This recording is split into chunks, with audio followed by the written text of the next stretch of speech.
च कोशे गजपते स्थित येनानीता नमस्तस्मै श्रीमन्हरिभिक्षवे.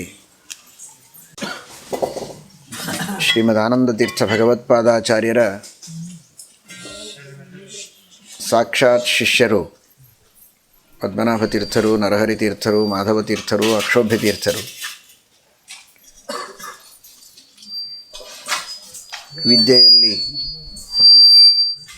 ಆಶ್ರಮದಲ್ಲಿ ಸಾಕ್ಷಾತ್ ಶಿಷ್ಯರಾದರೂ ಶ್ರೀಮದಾಚಾರ್ಯರ ಆಜ್ಞೆಯಂತೆ ಪೀಠ ಪರಂಪರೆಯಲ್ಲಿ ಪದ್ಮನಾಭ ತೀರ್ಥರ ನಂತರ ವಿರಾಜಮಾನರಾದವರು ನರಹರಿ ತೀರ್ಥ ಶ್ರೀಪಾದಂಗಳವರು. ನರಹರಿ ತೀರ್ಥ ಶ್ರೀಪಾದಂಗಳವರ ದೊಡ್ಡ ಅನುಗ್ರಹ, ದೊಡ್ಡ ಉಪಕಾರ ಸಮಗ್ರ ಮಾಧ್ವ ಸಮಾಜದ ಮೇಲೆ ಅಂದರೆ ಸಾಕ್ಷಾತ್ ರಾಮದೇವರಿಂದಲೇ ಪೂಜಿತವಾದ ಅನಂತ ಸನ್ನಿಧಾನೋಪೇತವಾದಂತಹ ಮೂಲರಾಮ ಪ್ರತಿಮೆಯನ್ನು ರಾಮದೇವರೇ ಸ್ಪರ್ಶವನ್ನು ಮಾಡಿ ವಿಶೇಷ ಅನುಗ್ರಹವನ್ನು ಮಾಡಿದಂತಹ ಮೂಲಸೀತಾ ಪ್ರತಿಮೆಯನ್ನು, ಬ್ರಹ್ಮಕರಾರ್ಚಿತವಾದಂತಹ ಆ ಪ್ರತಿಮೆಗಳನ್ನು ಶ್ರೀಮದಾನಂದತೀರ್ಥ ಭಗವತ್ಪಾದಾಚಾರ್ಯರ ಆಜ್ಞೆಯಿಂದ, ಶ್ರೀಮದಾಚಾರ್ಯರ ಅನುಗ್ರಹದಿಂದ ಅದನ್ನು ತಂದು ಶ್ರೀಮದಾಚಾರ್ಯರಿಗೆ ಪದ್ಮನಾಭ ತೀರ್ಥರ ದ್ವಾರ ಅರ್ಪಣೆ ಮಾಡಿದಂತಹ ಒಂದು ದೊಡ್ಡ ಶ್ರೇಯಸ್ಸು ನರಹರಿ ತೀರ್ಥರಿಗೆ ಸೇರುವಂಥದ್ದು. ಏನು ಪುಣ್ಯ ಮಾಡಿದ್ದರೆ ಚತುರ್ಯುಗ ಮೂರ್ತಿಯನ್ನು ನೋಡುವಂತಹ ಭಾಗ್ಯ ನಮಗೆ ಸಿಗುವುದಕ್ಕೆ ಸಾಧ್ಯ ಇತ್ತು. ಎಷ್ಟೋ ಯುಗಗಳ ಹಿಂದೆ ಇರುವಂತಹ ಪ್ರಾಚೀನವಾದ, ಕೇವಲ ಪ್ರಾಚೀನ ಅಲ್ಲ, ಅನಂತ ಸನ್ನಿಧಾನದಿಂದ ಕೂಡಿದಂತಹ ಆ ಪ್ರತಿಮೆಗಳನ್ನು ನೋಡುವ ಭಾಗ್ಯ ನಮಗೆ ಹೇಗೆ ಸಿಗ್ತಿತ್ತು? ಭೂಗತವಾದ ಪ್ರತಿಮೆಗಳು ಹಾಗೇ ಭೂಗತವಾಗಿದ್ದರೆ ನಮ್ಮ ಭಾಗ್ಯವೂ ಭೂಗತವಾಗಿ ಹೋಗ್ತಿತ್ತು. ಶ್ರೀಮದಾಚಾರ್ಯರ ಅನಂತ ಅನುಗ್ರಹ, ಅವರ ಆಜ್ಞೆ, ಅವರ ಅನುಗ್ರಹವೇ ಅತ್ಯಂತ ಪ್ರಧಾನ. ಆದರೆ ಅವರ ಅನುಗ್ರಹಕ್ಕೆ ಅಧಿಷ್ಠಾನರಾಗಿ ಅವರ ಅನುಗ್ರಹವನ್ನು ತಮ್ಮಲ್ಲಿ ಪಡೆದುಕೊಂಡು ಇಂತಹ ಕಾರ್ಯವನ್ನು ಮಾಡಿದ ಮಹಾನುಭಾವರು ನರಹರಿ ತೀರ್ಥರು. ಅವರ ಉಪಕಾರವನ್ನು ಎಷ್ಟು ಸ್ಮರಣೆ ಮಾಡಿದರೂ ಕಡಿಮೆ ಇದೆ. ಉಪಕಾರ ಸ್ಮರಣೆ ಮಾಡೋ ಅಂಥ ಭಾಗ್ಯವನ್ನು ನಮ್ಮ ಗುರುಗಳು ನಮಗೆ ಕರುಣಿಸಬೇಕು. ಅಂತಹ ಮಹಾನುಭಾವರು ನರಹರಿ ತೀರ್ಥರು. ಎಂತಹ ತಪಸ್ಸು, ಏನು ಸಾಮರ್ಥ್ಯ! ರಾಜ್ಯ ನನಗೆ ಬೇಡ ಅಂತ ಬಿಟ್ಟು ದೂರ ಜಪ ಮಾಡುತ್ತಾ ಕುಳಿತರೆ ದೇವಸ್ಥಾನದ ಜಗನ್ನಾಥನ ಆನೆ ದೇವರ ನಿರ್ಮಾಲ್ಯವನ್ನು ತಂದು ದೂರ ಏಕಾಂತವಾಗಿ ಏಕಾಗ್ರ ಮನಸ್ಸಿನಿಂದ ಧ್ಯಾನದಲ್ಲಿ ಆಸಕ್ತರಾಗಿ ಗುಹೆಯೊಳಗೆ ಕುಳಿತರೆ ಗುಹೆಯ ಹೊರಗೆ ಬಂದು ಕಾಯ್ತದೆ. ಹೊರಗೆ ಬರೋವರೆಗೆ ಬಂದ ಮೇಲೆ ಇವರ ಕೊರಳಲ್ಲೇ ಮಾಲೆ ಹಾಕ್ತದೆ. ಇವರೇ ರಾಜರಾಗ್ತಾರೆ. ಶುದ್ಧ ಸನ್ಯಾಸ ಧರ್ಮದಲ್ಲಿ ಇದ್ದು ವಿರಕ್ತರಾಗಿ ಎಷ್ಟು ರಾಜ್ಯದ ಕಾರ್ಯಭಾರ ನಿರ್ವಹಣೆ ಮಾಡಬೇಕೋ ಅಷ್ಟನ್ನು ಮಾತ್ರ, ಯಾವುದೇ ತರಹದ ವಿಷಯಾಸಕ್ತಿ ಇಲ್ಲದಂತೆ ಕೇವಲ ಪ್ರಜೆಗಳಿಗೆ ಕ್ಷೇಮವಾಗುವುದಕ್ಕೆ ಎಷ್ಟು ಕಾಳಜಿ ಮಾಡಬೇಕೋ ಅಷ್ಟನ್ನು ಮಾತ್ರ ಮಾಡಿ ಶುದ್ಧ ರೀತಿಯಲ್ಲಿ ರಾಜ್ಯವನ್ನು ಆಳಿ ಆ ಗತಿಸಿ ಹೋದ ರಾಜನ ಮಗ ದೊಡ್ಡವನಾಗುವವರೆಗೆ ಕಾಯ್ದು ದೊಡ್ಡವನಾದ ಮೇಲೆ 12 ವರ್ಷಗಳ ನಂತರ ಅವನಿಗೆ ಆ ರಾಜ್ಯವನ್ನು ಒಪ್ಪಿಸಿ ಅಷ್ಟೇ ನಿರ್ಮಮತೆಯಿಂದ ರಾಜ್ಯವನ್ನು ಬಿಟ್ಟು ಬಂದವರು. ಎರಡೂ ಬಹಳ ದೊಡ್ಡದು. ಇವರ ಹೃದಯ ಅತ್ಯಂತ ವಿರಕ್ತ ಹೃದಯದ ಇವರಿಗೆ ರಾಜ್ಯವನ್ನು ಸ್ವೀಕಾರ ಮಾಡೋದು ಅನ್ನೋದು ಒಂದು ಬಹಳ ದೊಡ್ಡ ಕಷ್ಟದ ಕೆಲಸವೇ. ಅದು ಏನು ಬೇಡ, ಯಾವುದೂ ಬೇಡ ಅಂತ ಕುಳಿತಂತಹ ವ್ಯಕ್ತಿಗೆ ಅವನಿಗೆ ಉಣ್ಲಿಕ್ಕೆ, ತಿನ್ನಲಿಕ್ಕೆ, ಮಾನ ಮರ್ಯಾದೆ, ಸೌಖ್ಯ, ವೈಭವ ಏನು ಕೊಟ್ಟರೂ ಅವನಿಗೆ ಬೇಡ ಅನ್ನಿಸ್ತದೆ.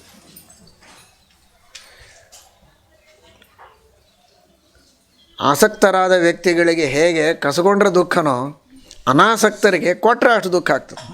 ಅವ್ರ ಹತ್ರ ಯಾರು ಬರಲಿಕ್ಕೆ ಬೇಡ ಅಂತ ಅನ್ನಿಸ್ತದೆ.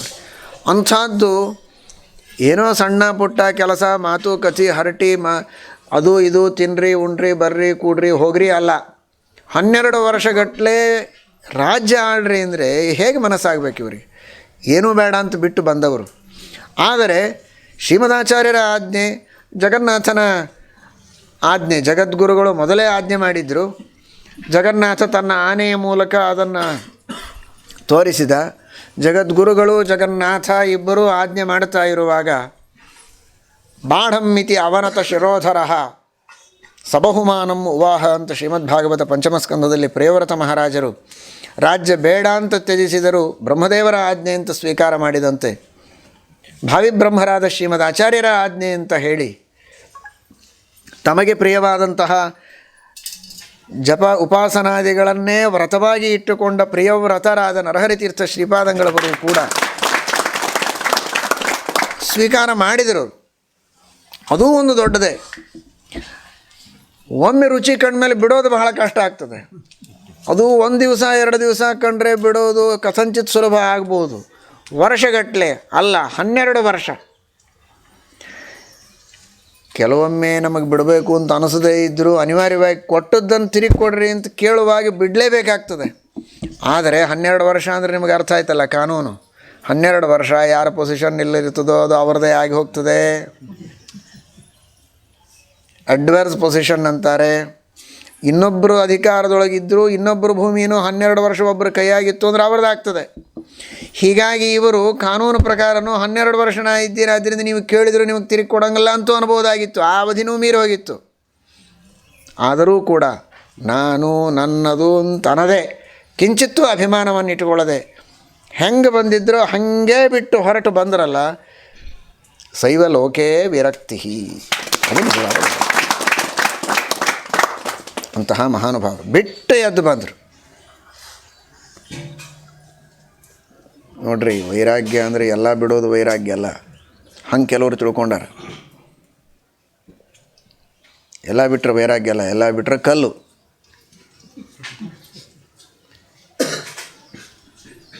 ವಿರಾಗ, ವಿಷಯದ ಬಗ್ಗೆ ರಾಗ ಇರಬಾರದು. ವಿ ಅಂದರೆ ಪರಮಾತ್ಮ, ಪರಮಾತ್ಮನ ವಿಷಯದಲ್ಲಿ ರಾಗ ಇರಬೇಕು, ಅದು ವೈರಾಗ್ಯ. ಬರೇ ಬಿಡೋದು ವೈರಾಗ್ಯ ಅಲ್ಲ, ಹಿಡಿದು ಬಿಡೋದು ವೈರಾಗ್ಯ. ಏನು ಹಿಡಿದು ಬಿಡೋದು? ದ್ವಾಸೆ ಹಿಡ್ಕೊಂಡು ಇಡ್ಲಿ ಬಿಡೋದಲ್ಲ. ವಿ ಅಂದರೆ ಪರಮಾತ್ಮ, ಪರಮಾತ್ಮನಲ್ಲಿ ರಾಗ ಇರಬೇಕು, ಜಗತ್ತಿನ ವಿಷಯದಲ್ಲಿ ರಾಗ ಇರಬಾರದು, ಅದು ನಿಜವಾದ ವೈರಾಗ್ಯ. ಅಂತಹ ವೈರಾಗ್ಯ ಭಾಗ್ಯೋ ಮಮ ಪದ್ಮನಾಭ ತೀರ್ಥಾಮೃತಾಬ್ಧಿರ್ಭವತಾದ್ವಿಭೂತಿ. ಏನು ಅರ್ಥ ಅದಕ್ಕೆ? ವ್ಯಕ್ತಿ ತಾನು ಪಂಡಿತ ಆಗೋದು ಮುಖ್ಯ ಅಲ್ಲ, ಪಂಡಿತರನ್ನ ಮಾಡೋದು ಮುಖ್ಯ. ವ್ಯಕ್ತಿ ತಾನು ವಿರಕ್ತನಾಗೋದು ಮುಖ್ಯ ಅಲ್ಲ, ಅವನ ಸುತ್ತಲೂ ಇದ್ದವರು ವಿರಕ್ತರಿರೋದು ಮುಖ್ಯ. ಟೀಕಾಕೃತ್ಪಾದರು ಆ ಅನುಸಂಧಾನದಿಂದ ಹೇಳ್ತಾರೆ. ಟೀಕಾಕೃತ್ಪಾದರಿಗೆ ನರಹರಿ ತೀರ್ಥರ ಬಗ್ಗೆ ಆದರ ಗೌರವ ಇಲ್ಲ ಅಂತ ಕೆಲವರು ತಿಳ್ಕೊಂಡಿದ್ದಾರೆ. ಟೀಕಾಕೃತ್ಪಾದರಂತಾರೆ, ವೈರಾಗ್ಯ ಭಾಗ್ಯ, ಇಂತಹ ವೈರಾಗ್ಯಶಾಲಿಗಳಾದ ನರಹರಿ ತೀರ್ಥರೆಂಬ ಶಿಷ್ಯರನ್ನು ಪಡೆದ ಮಹಾಭಾಗ್ಯವಂತರು ಪದ್ಮನಾಭ ತೀರ್ಥರು ಅಂತ ಅವರು ವರ್ಣನೆ ಮಾಡ್ತಾರೆ. ಅಂದರೆ ಪದ್ಮನಾಭ ತೀರ್ಥರು ವಿರಕ್ತರಲ್ಲ ಅಂತ ಅರ್ಥ ಅಲ್ಲ, ಅದೊಂದು ಅರ್ಥ ಇದ್ದೇ ಇದೆ. ಅವರಿಗೆ ವೈರಾಗ್ಯವೇ ಒಂದು ದೊಡ್ಡ ಭಾಗ್ಯ. ವೈರಾಗ್ಯಮಸ್ಯ ಅಸ್ತೀತಿ ವೈರಾಗ್ಯ ಅರಷಾದ್ಯ ಚ. ವೈರಾಗ್ಯವುಳ್ಳಂತಹ ನರಹರಿ ತೀರ್ಥರು ಅಂಥವರನ್ನು ಪಡೆದ ದೊಡ್ಡ ಭಾಗ್ಯ ಪದ್ಮನಾಭ ತೀರ್ಥರಿಗೆ. ಶಿಷ್ಯರು ವಿರಕ್ತರಾಗಿರ್ಬೇಕು. ನಾವು ಸ್ನಾನ ಸಂಧ್ಯಾ ವಂದನ ಮಾಡ್ತೀವಿ, ಮಕ್ಕಳು ಕತ್ತಿ ಕಾಯ್ತಾರೆ ಅಂದ್ರೆ ಅಲ್ಲ. ನೀ ಮಾಡೋದು ದೊಡ್ಡದಲ್ಲ, ನಿಮ್ಮ ಮಕ್ಕಳ ಕಡೆಯಿಂದ ಮಾಡಿಸ್ಬೇಕು. ಅಂತಹ ಪರಮ ವಿರಕ್ತ ಶಿಖಾಮಣಿಗಳಾದ ಮಹಾನುಭಾವರು ನರಹರಿ ತೀರ್ಥ ಶ್ರೀಪಾದಂಗಳವರು ಅದನ್ನು ಟೀಕಾಕೃತ್ಪಾದರು ನೆನೆಸಿದ್ದಾರೆ. ವೈರಾಗ್ಯ ಭಾಗ್ಯೋ ಮಮ ಪದ್ಮನಾಭ ತೀರ್ಥಾಮೃತಾಬ್ಧಿರ್ಭವತಾದ್ವಿಭೂತ್ಯೈ. ಅಂತಹ ಮಹಾನುಭಾವರು ವಿರಕ್ತ ಶಿಖಾಮಣಿಗಳು. ಹೀಗಾಗಿ ದೇವರಲ್ಲಿ ಆಸಕ್ತಿ. ಇಡೀ ರಾಜ್ಯ ಬಿಟ್ಟರು, ಆದರೆ ಆ ರಾಜ್ಯದೊಳಗೆ ಭೂಗತವಾಗಿರತಕ್ಕಂತಹ ಮೂಲರಾಮ ಮೂಲ ಸೀತೆಯ ಪ್ರತಿಮೆಯನ್ನು ಮಾತ್ರ ಬಿಡಲಿಲ್ಲ. ಅದು ನನಗೆ ಬೇಕು ಅಂದರು. ಅದನ್ನು ನನಗೆ ಕೊಡ್ರಿ, ರಾಜ್ಯ ಎಲ್ಲ ನೀವು ತಗೊಳ್ರಿ ಅಂತ ಅದನ್ನು ಕೊಟ್ಟರು. ಅದನ್ನು ತೆಗೆದುಕೊಂಡು ಬಂದರು. ತೆಗೆದುಕೊಂಡು ಬರಬೇಕು ಅಂದರೆ ಆ ಮೂಲರಾಮದೇವರ ಮೂಲ ಸೀತಾದೇವಿಯ ಸನ್ನಿಧಾನ ಇದ್ದದ್ದಕ್ಕೆ ಇಡೀ ರಾಜ್ಯದಲ್ಲಿ ಕ್ಷೇಮ ಇತ್ತು. ರಾಮದೇವರು ಹೊರಟರು, ಕೋಶಾಗಾರಕ್ಕೆ ಬೆಂಕಿ ಹತ್ತು, ಮತ್ತು ಓಡಿ ಬಂದರು.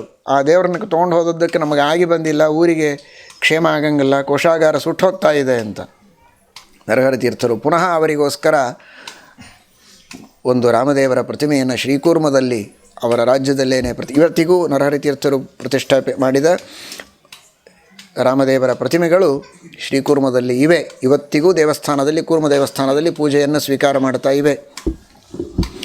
ಅಂತಹ ಒಂದು ಶ್ರೇಷ್ಠವಾದ ಪ್ರತಿಮೆಯನ್ನು ಅವರಿಗೆ ಕೊಟ್ಟು ಬಂದಿದ್ದಾರೆ. ಅಂದರೆ ಮೂಲರಾಮದೇವರ ಸನ್ನಿಧಾನದಿಂದ ಏನು ಮಂಗಲ ಕ್ಷೇಮ ನಿರ್ಭೀತಿ ಆ ಊರಿಗಿತ್ತು, ಅದನ್ನು ಮೂಲರಾಮದೇವರನ್ನು ಕರೆದುಕೊಂಡು ಬಂದರೂ ಕೂಡ ಮೂಲರಾಮದೇವರ ಸ್ಪರ್ಶ ಮಾಡಿದಂತಹ ನರಹರಿ ತೀರ್ಥರು ಮುಟ್ಟಿಕೊಟ್ಟ ಪ್ರತಿಮೆಯಲ್ಲಿಟ್ಟರೂ ಕೂಡ ಆ ಕ್ಷೇಮ, ಆ ಭೂತಿ, ಆ ಮಂಗಲ ಆ ಊರಿಗೆ ಆಗಬೇಕಾಗಿದ್ದರೆ ನರಹರಿ ತೀರ್ಥರ ತಪಸ್ಸು ಎಷ್ಟು ಭಕ್ತಿಯಿಂದ ಅವರು ಸ್ಪರ್ಶ ಮಾಡಿದ್ರು ಅನ್ನೋದನ್ನು ತಿಳ್ಕೊಳ್ರಿ. ರಾಮದೇವರನ್ನ ಕರ್ಕೊಂಡು ಬಂದಿದ್ದಾರೆ, ಅದಕ್ಕೆ ಸಬ್ಸ್ಟಿಟ್ಯೂಟ್ ಅಂದರೆ ಏನು ಕೊಡಲಿಕ್ಕೆ ಸಾಧ್ಯ? ಇನ್ನೇನು ಇಲ್ಲೇ ಇಲ್ಲ. ಆದರೆ ಕೇವಲ ಆ ರಾಮದೇವರ ಸ್ಪರ್ಶ ಮಾಡಿದ ತಮ್ಮ ಕೈಯಿಂದ ಸ್ಪರ್ಶ ಮಾಡಿ ಇನ್ನೊಂದು ಪ್ರತಿಮೆ ಕೊಟ್ಟರಷ್ಟೇ, ಅಷ್ಟಕ್ಕೆ ಆ ಊರು ಸುರಕ್ಷಿತವಾಗಿ ಇವತ್ತಿಗೂ ಸುಖವಾಗಿದೆ ಅಂತಂದರೆ ನರಹರಿ ತೀರ್ಥರು ಎಷ್ಟು ಭಕ್ತಿಯಿಂದ ಸ್ಪರ್ಶ ಮಾಡಿರಲಿಕ್ಕಿಲ್ಲ, ಅವರಲ್ಲಿ ಏನು ಸಾಮರ್ಥ್ಯ ಇರಲಿಕ್ಕಿಲ್ಲ. ಸ್ಪರ್ಶನಾತ್ ಭಗವತೋತಿ ಪಾವನಾತ್ ಸನ್ನಿಧಾನ ಪದತಾಂ ಗತಾಂ ಹರೇಹೇ ಅವರ ಶಿಷ್ಯರಿವರು, ಶ್ರೀಮದಾಚಾರ್ಯರ ಅನುಗ್ರಹಕ್ಕೆ ಪಾತ್ರರು. ಅಂತಹ ಮಹಾನುಭಾವರು ಅಲ್ಲಿ ಯೋಗಾನಂದ ನರಸಿಂಹ ಏಷ ಭಗವಾನ್ ಪ್ರೀತ್ಯ ಪ್ರತಿಷ್ಠಾಪಿತ. ಯೋಗ ನರಸಿಂಹದೇವರನ್ನು ಆ ಕೂರ್ಮ ದೇವಸ್ಥಾನದ ಎದುರಿಗೆ ಇರುವಂತಹ ಪುಷ್ಕರಣಿಯಲ್ಲಿ ಪ್ರತಿಷ್ಠಾಪನೆ ಮಾಡ್ತಾರೆ. ಅಂತಹ ಒಂದು ಶಿಲಾಶಾಸನವು ಕೂರ್ಮ ದೇವಸ್ಥಾನದಲ್ಲಿ ಇವತ್ತಿಗೂ ನರಹರಿ ತೀರ್ಥರ ಬಗ್ಗೆ ನಮಗೆ ಸಿಗತ್ತೆ. ಅಂತಹ ಮಹಾನುಭಾವರು, ಇತಿಹಾಸ ನಿರ್ಮಾಣ ಮಾಡಿದ ಮಹಾನುಭಾವರು ನರಹರಿ ತೀರ್ಥರು. ಸಿಂಹಾಚಲಾದಿ ಅನೇಕ ಕ್ಷೇತ್ರಗಳಲ್ಲಿಯೂ ಕೂಡ ಸಾಕಷ್ಟು ಸುವರ್ಣದಾನಾದಿಗಳನ್ನು ಮಾಡಿದ ಶಿಲಾಲೇಖಗಳಿವೆ. ಅಂತಹ ಮಹಾನುಭಾವರು ನರಹರಿ ತೀರ್ಥ ಶ್ರೀಪಾದಂಗಳವರು. ಯಕ್ಷಗಾನವನ್ನು ಪ್ರಾರಂಭ ಮಾಡಿ ಯಕ್ಷಗಾನದ ಮೂಲಕ ಪೌರಾಣಿಕ ಕಥೆಗಳನ್ನು ತಿಳಿಸುವಂತಹ ಒಂದು ದೊಡ್ಡ ಪರಂಪರೆಯನ್ನು ಮುಂದುವರೆಸಿದರು. ದಾಸ ಸಾಹಿತ್ಯಕ್ಕೆ ಮೂಲ ಪ್ರವರ್ತಕರಾಗಿ ದಾಸ ಸಾಹಿತ್ಯವನ್ನು ಭಾಷೆಯ ಮೂಲಕ, ಕನ್ನಡ ಭಾಷೆಯ ಮೂಲಕ ಸಿದ್ಧಾಂತದ ಪ್ರಸಾರವನ್ನು ಪ್ರಾರಂಭ ಮಾಡಿದ ಮಹಾನುಭಾವರು. ಈ ಕಡೆಗೆ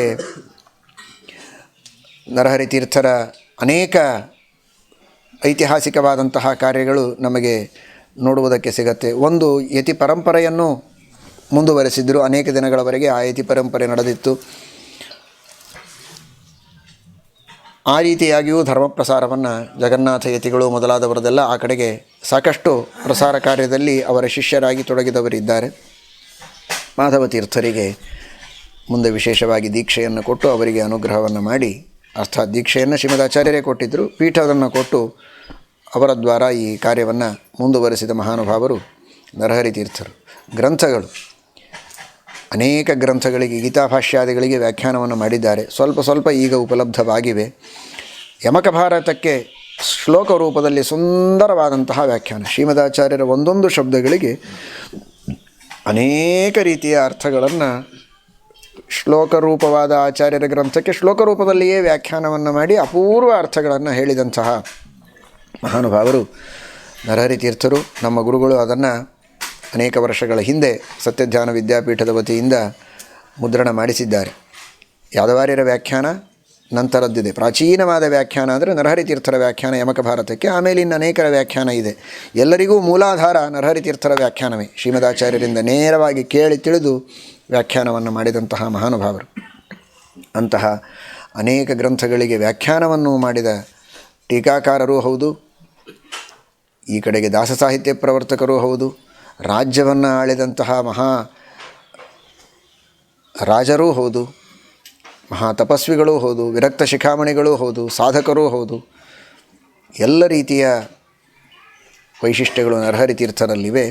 ಅಂತಹ ಮಹಾನುಭಾವರ ಉಪಕಾರವನ್ನು ನಾವು ನಿತ್ಯದಲ್ಲಿ ಸ್ಮರಣೆ ಮಾಡ್ತಾ, ಶ್ರೀಮದಾಚಾರ್ಯರ ಶಾಸ್ತ್ರಗಳ ಅಧ್ಯಯನ ಮಾಡುವ ಸೌಭಾಗ್ಯ, ಶ್ರೀಮದಾಚಾರ್ಯರ ಶಾಸ್ತ್ರಗಳನ್ನು ಅರ್ಥ ಮಾಡಿಕೊಳ್ಳುವ ಯೋಗ್ಯತೆ ಇವುಗಳನ್ನು ಕೊಟ್ಟು ನಮ್ಮ ಶಕ್ತಿಯನುಸಾರವಾಗಿ ಜ್ಞಾನಭಕ್ತಿ ವೈರಾಗ್ಯಗಳನ್ನು ಪಡೆದುಕೊಂಡು ಭಗವಂತನ ಸೇವೆಯನ್ನು ಮಾಡುವುದಕ್ಕೆ ಅವರು ಅನುಗ್ರಹ ಮಾಡಲಿ ಅಂತ ಪ್ರಾರ್ಥನೆಯನ್ನು ಮಾಡೋಣ. ಸಸೀತಾ ಮೂಲರಾಮಾರ್ಚ ಹೇಳಿ. ಸಸೀತಾ ಮೂಲರಾಮಾರ್ಚ ಕೋಶೇ ಗಜಪತೆ ಸ್ಥಿತ ಏನಾನೀತಾ ನಮಸ್ತಸ್ಮೈ ಶ್ರೀಮನ್ ಹರಿಭಿಕ್ಷವೇ.